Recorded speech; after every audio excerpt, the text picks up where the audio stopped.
Hey everybody, how's everybody doing? Good. All right, great to be here. I've been involved with PDF and Civic Hall for a long time now, and it's always a pleasure to be in this room and to be with old and new friends. So I'm going to talk today about regulating with data. Maybe that sounds a little sleepy and geeky and boring, but I promise it's not. And I want to talk about some of the promises and also some of the perils and then some of the specific challenges that I think we're facing now that we could all use some help with. So I'm at Union Square Ventures. We're a venture capital firm based here in New York City. We invest in a lot of different companies, many of which you are familiar with, like Twitter and Etsy and Kickstarter, and then lots of that you probably haven't heard of. And you can look at all of these and say, okay, these are web platforms, duh, that's what they are. But what I want to talk about today is that they're actually regulatory engines as much as they are web platforms. And I want to talk about how the way that web platforms are reinventing regulation is impacting the way the public sector thinks about regulation, and then how we get those two sort of models to work together. So if we think about the traditional regulatory model where government is trying to make things safe for society and keep the economy healthy, it more or less looks like this. If someone wants to do something, they do a lot of upfront work, apply for a permit, get a background check, whatever, and they wait for permission. The government grants permission to operate. So that's a driver's license, it's a business permit, you know, all the way down the line. And then after the permission has been granted, there's not really all that much data collection, although there's some, and there's only sort of loose accountability, I would say. And this is a model that is a permission-based model. And the reason that government has operated a permission-based model forever is that that's all they could do given the tools that they had. The tools being everything not including data and computers. So if you contrast that with the way web platforms think about regulation, maybe with a lowercase r, it's very different. It's almost the opposite. So there's really not that much work to get started. Think about how easy it is to sell something on eBay, or to start driving for Uber, or to start recording videos and broadcasting them as a witness. You know, whatever it is. Permission is granted relatively easily, not always instantly, but usually almost instantly. And then once that happens, lots of data is collected, and there is strict accountability. In the form of reputation, in the form of being asked to leave a platform, sort of, there's all different flavors of that. But basically, we've moved from a permission-based model to an accountability-based model. And this is made possible because we have data underneath everything, and we're tracking everything for better and for worse. And the point I want to make is that this itself is a regulatory innovation. It's a new way of ensuring for trust and safety in the world and on the internet. And there are things about this that are wonderful, and there are things about this that can be problematic. The things that are wonderful is that the barrier to the bar to entry is so low. It's easier to start doing anything than it's ever been before. And then there are a bunch of other problems that are outside of the scope of this talk, but that everybody else here is talking about, and which are all very interesting. So that's kind of the model. There's an economist named Carlota Perez who did a long-term longitudinal historical study of socioeconomic phases.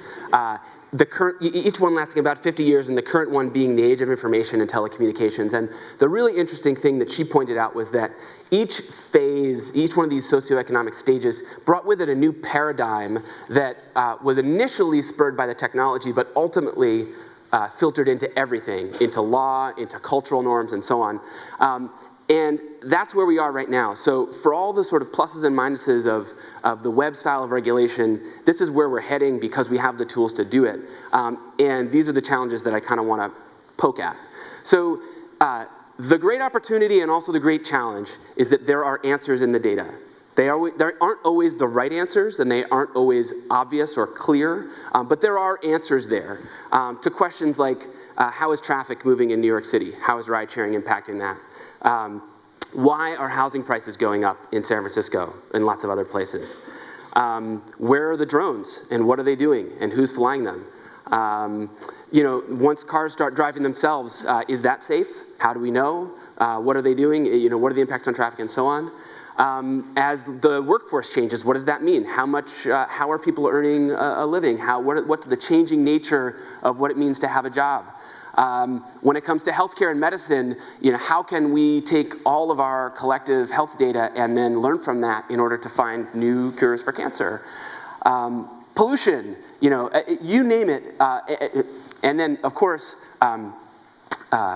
terrorism and crime, right? All of these things, from big, gnarly issues like this to things that seem trivial, have data underneath them now, and there are answers inside of that data, and therein lies the challenge.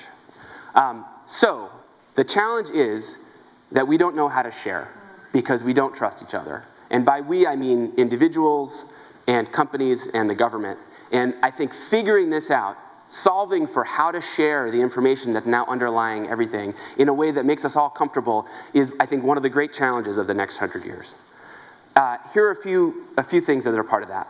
Okay, so one big high-profile case, obviously, from the last couple months is the Apple and FBI case. So this is really big. This is terrorism. This is also, global communications. It's profound. It's important. But it's by far not the only case. There are cases all the way down where this issue is at the center. And so here are some of the challenges that I would put to you that we need to start solving. So web platforms are kind of like little dictatorships. They make the rules, and you can either play or not play. But we more or less trust them unless we don't, and then we can go to a different web platform and so on, for better or for worse. At the same time, unfettered government access to data is fundamentally undemocratic. I believe in that fully. We cannot evolve our democracy. We cannot challenge power if they have all the data and we can't control that. That's a challenge. At the same time, governments, if they are to adopt the new paradigm of regulation, need to have access to some data, and maybe lots of data in some form. So how do we solve for that? So all in all, we have to solve this trust problem around information. And that brings us to the tech that we need. I'll throw out a few examples of the direction that I think we need to head and where I'd like to see people building new things. But I'm really just scratching the surface and starting with something small here. So we've got the sources of data that are being generated by our phones and by our computers and by our thermostats and our cars and et cetera. We've got the powers that be, regulators and lawmakers and environmentalists and you name it, that would like to, and doctors that would like to learn from that data in order to ensure for trust and safety and security and positive social outcomes and so on. But they can't really talk to each other because they don't know how, because they don't trust each other. And so we need to think about ways to bridge that gap. And when we think about why we want to bridge that gap, the sort of most obvious reason we think of is privacy, and it's the issue that, anytime a company is asked for data from the government, the first reason they say no is because privacy, and that's important, but it's not the whole story.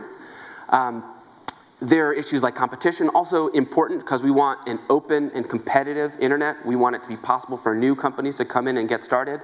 So we want to make sure we manage for privacy and don't let transparency, get in the way of that. I think more importantly, we want to encourage experimentation and new ways of doing everything. And I worry that in a world of total transparency, we until we've gotten to the point where we're okay with seeing all the crazy new deviant weird ideas in the full shine of the light, I don't know if we're ready for that. And then for collective intelligence, we want to be able to learn from this data to make our lives better, to make the world better, to solve like some of the really big, gnarly, hard problems. So there are a lot of reasons why we want to share this data, and that's why this is important.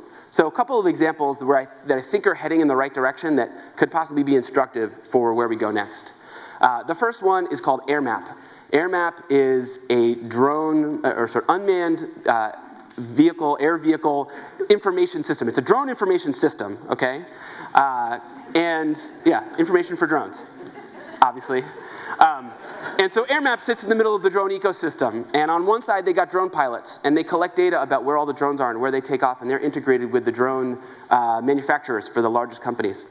On the other side, they've got data providers and data consumers like stakeholders, people who own property and whatnot, law enforcement, regulators, and they sit in the middle and they broker that data back and forth. So if there are places where you can't fly, that information comes in through AirMap and it's integrated right into the experience. Things like permitting, other kinds of restrictions, and really importantly, real-time information about where are the drones and what are they doing is being collected there, so that we may have the potential to create pretty smart drone regulations that we wouldn't have been able to make if we had just tried to design all the rules up front. So So I think of AirMap as an example of a vertical service, someone who is looking at a very specific part of the economy and saying, how do we create a regulatory data sharing platform that can make this market work better for market participants and for regulators? I think we're going to see those, and I hope we see those for lots of other industries. We should have them for ride sharing and for housing and for health and education and every area where there's going to be regulatory tension around new crazy ways of doing shit on the internet. I think we're going to need some kind of broker like this to help make that possible. And then the second category of things that I think are part of this conversation are more horizontal tools, general purpose tools that are designed to help us share data better. And the one example I want to show out, or put out, is this technology called homomorphic encryption. Anyone here heard of that? A couple. It's a really interesting idea. It was invented about 10 years ago by a Stanford CS professor, and the idea is this. We can have data over here, and you over here can run queries on that data without seeing the underlying data. So you might be able to say, what is the average age of everyone in this room? Without having to know the individual specific age of every person in this room. Okay, so this is a very, very new technology. It's really slow. It's not for everything, but it's possible. And I know about 5 or 6 different companies that are working on this to try and make this possible. So imagine a world where we're able to query on data without revealing the underlying source of that data. I think that's very, very interesting. There's one company called Enigma out of the Media Lab that's working on a version of this, and there are many others. So as a parting thought, and as sort of one idea in this very broad, possible landscape of things to think about, is what's the tech that we need, that we can build, that's going to help us solve this problem of we don't know how to share, so that we can be protected in the ways that we want to be protected, and we can get the most out of all the data that's being collected all around us every day. So with that, I will say thanks. Thank you very much.